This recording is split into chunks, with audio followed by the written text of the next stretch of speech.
lampu luar dah tukar lepas tu masuk timer. Ni timer dia.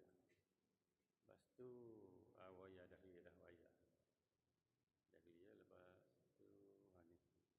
lampu depan double, single, double.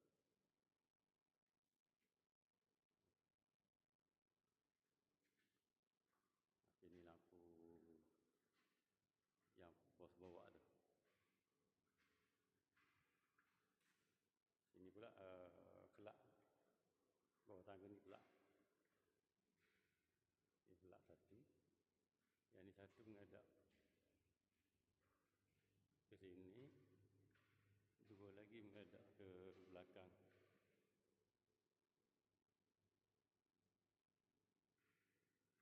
Lepas tu ni wayar pergi ke lampu belakang dengan pelak CCTV.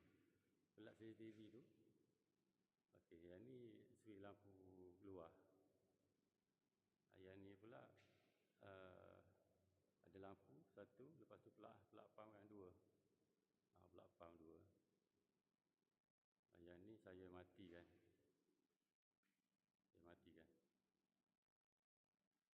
Yang tengah ni ada pelak CCTV satu. Lepas tu dekat yang ni satu.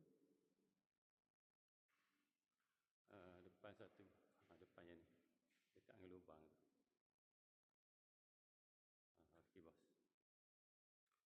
Sekali pusing